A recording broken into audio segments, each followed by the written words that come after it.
Iguales.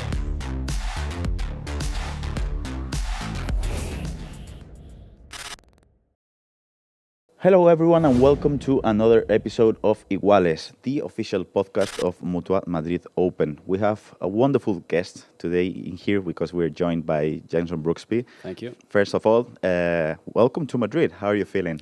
Yeah, I feel good. It's only my second time playing this event still, so I'm excited to be back. It's been 4 years now, so excited to get back on the clay swing here in Madrid.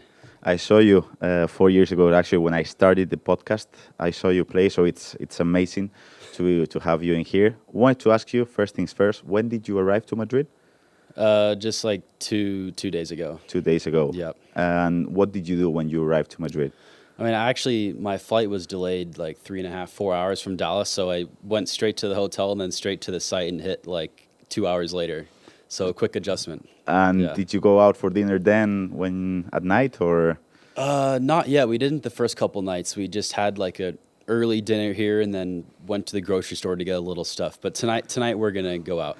Is there something that you were looking forward to eat or not really? I mean, not like one meal, but I'd say once the tournament's done to get a true tapas experience and get to sit down and just be out in the culture. I remember how much I loved that last time, and I hope to do that a little more this time around in the next week and a half or so. We're of course Madrid will welcome you and you will enjoy the tapas. I wanted to talk about these new introductions that the MUTUA Madrid has introduced this year for people in the spectrum. I mentioned it to you prior to the interview for just a bit, but I'm gonna read it so I can just say completely how it is. The MUTUA Madrid Open introduces some accessibility measures for people with autism. So pretty much, the MUTUA Madrid Open is reinforcing commitment for, inclusion and people in the spectrum. And pretty much, it's 5 big things. It's intuitive maps and routes, noise cancelling headphones for people that need them. Quiet space, I think it's in the -2 area, so if people just want to go to an area for sensory adjustments and just to chill down, they can go there. The 4th thing is a pre-event information guide for whoever needs it to kind of know what they expect when they get to MUTUA Madrid Open, and then staff training for everyone. So just wanted to ask you, how do you feel those changes will affect people coming in here in MUTUA with a spectrum? I mean, I think first, even for any people, I think just having like a preparation of what to expect here is a good thing, like the schedule and all of that. But I think even as I came back here, I forgot a little bit just like how loud the fans is like in that one section, and it's very exciting. But it's definitely a high. Whether you're a player or a fan, it's a high, intensity environment.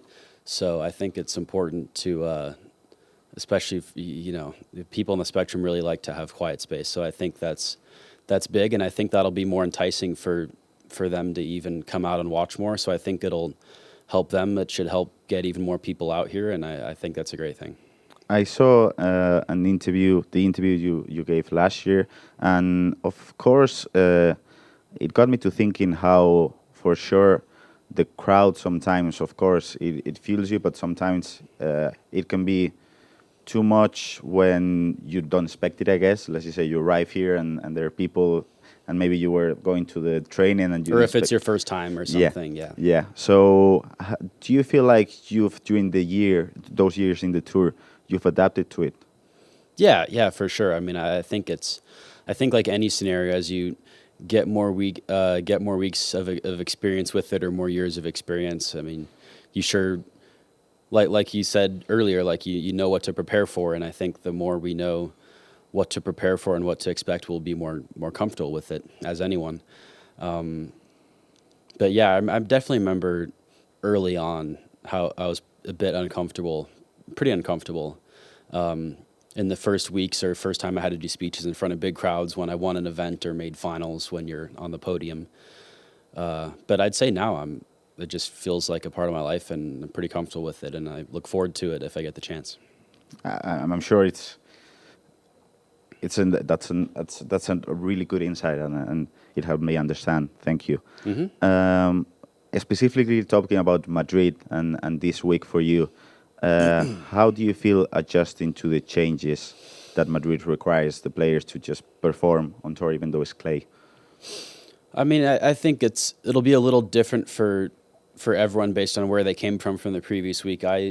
Before coming here 2 days ago, I had 2 weeks in the States, so I was able to get some red clay experience, but of course it's not quite the same as what it provides here. So I think I just did my best to get as much quality court time as I could before my first match tomorrow to get used to the conditions, because it's a faster, higher bounce than what we get in the States and even than Houston or when I was training in Dallas.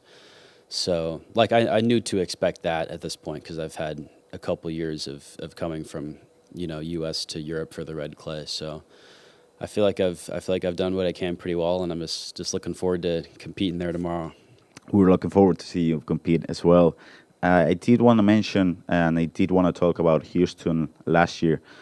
How did it feel to, because you were on the ropes a few times, and yes, it was back and forth, but you got it done. So how was it that whole week for you? I mean, amazing. I mean, I think I did a really good job of accepting where my ranking was, accepting how much work I had to do in front of me, and not looking too far ahead into the future and just taking it one match at a time. I think it can be easy after multiple comebacks in a tournament to have people around you be like, oh, this is your week, or just saying things which can be cool, but like don't really like matter or make the difference in what the outcome will be. So I think I just did, like, it's hard to describe. Like I got in a zone of how I was playing. Like I was feeling good physically. Like sometimes it's just, you need a little bit of luck and to feel really strong for the week to be able to get it done. And, I was extremely motivated to get back up in the rankings. Of course, I think I was around like 500 or maybe even lower before that tournament started.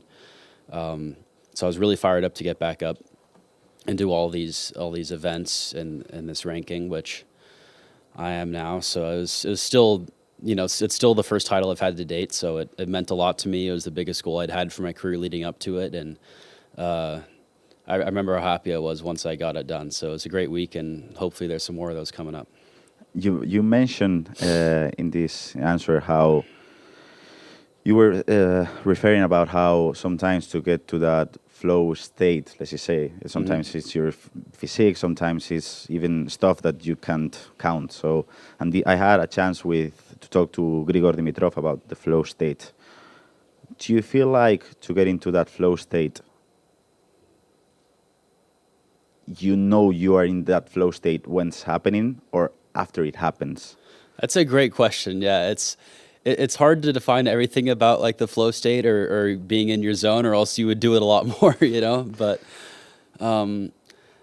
I think it's some of both. I mean, I think like maybe not in the early stages, but if you're fortunate enough to get like, multiple wins in your run, and say you've had like 2 days in a row, I don't think you can just have one really good day and say you're in that. But I think it can be, you've just felt it in maybe say practices for a couple days leading up to it, and then a couple matches, something like that. And especially for me, I feel whenever I'm able to get a win or two at a tournament under my belt, I feel even better about my level than I would at the start of the tournament, regardless of who I'm playing or any external factors. So I think once I have a few proven days of it, and then combined with, like I said, feeling physically good, some things I would know. And then and then that's flow state. And then you just try not to overthink or hear any other voices that don't matter, and just keep it going. keep it going. Yes. Last thing that I'm going to ask of you, because we don't have time to have much more talk. This is your camera in here. And if I'm just going to ask you if you can say a few words to the Spanish fans that we will be watching you here in Madrid, and of course, no worries, and of course for the people in the spectrum, if they want to come to watch you play after, yes, and all the things that we've mentioned, that would be great. Thank you. Okay. Oh, I thought you were going to like give me a few. Oh words no! To say Oh yeah! for some reason. No. Okay. No. Whatever is. No, I see what you mean. I see what you mean. Yeah, I first of all, I feel, especially over here in Europe, and I felt it in Spain 4 years ago, that the fans here just really appreciate tennis and love tennis and know a lot of the players even outside of their own country, which I think makes it fun for a lot of the players on tour coming here. I've heard that. So I'm very excited to be back here and kind of feel that energy, even though, you know, I'm an American in a different country. I appreciate all the energy I've seen from all the fans here. And, you know, if anyone on the spectrum is out here, like, you know, I think that's something that can be bigger than just, obviously, when any of us players play in our home country, we'll obviously get extra support, but I think that's something that can tie me, and I can help people and support people, like, regardless of where I'm playing, and it can connect us together, which I think tennis is a big thing. It can connect people together around the world. So, you know, whoever will be there, thank you, and I'm excited. Thank you so much. Wow, that was insightful. That was incredible. Thank you. Thank you so much, Jenson. Best of luck, and it's great to have you back here in Madrid after 4 years. Appreciate it. Thanks.